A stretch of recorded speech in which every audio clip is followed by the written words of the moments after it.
اے پیغمبر، جب تم ان مجاہدین کے لشکر میں ہو اور ان کو نماز پڑھانے لگو تو چاہیے کہ ان کی ایک جماعت تمہارے ساتھ مسلح ہو کر کھڑی رہے، جب وہ سجدہ کر چکیں تو تم سے پیچھے چلے جائیں، اور دوسری جماعت جس نے نماز نہیں پڑھی ان کی جگہ آئے اور ہوشیار اور مسلح ہو کر تمہارے ساتھ نماز ادا کرے۔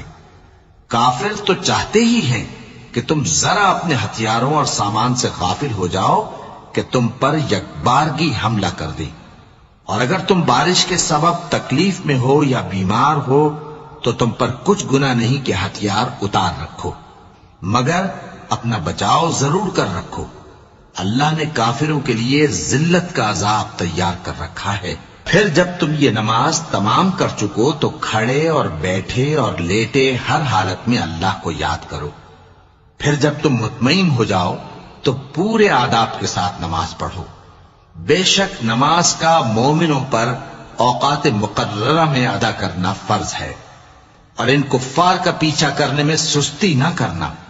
اگر تم بے آرام ہوتے ہو تو جس طرح تم بے آرام ہوتے ہو اسی طرح وہ بھی بے آرام ہوتی ہیں، اور تم تو اللہ سے ایسی ایسی امیدیں رکھتے ہو جو وہ نہیں رکھتے، اور اللہ سب کچھ جانتا ہے، بڑی حکمت والا ہے۔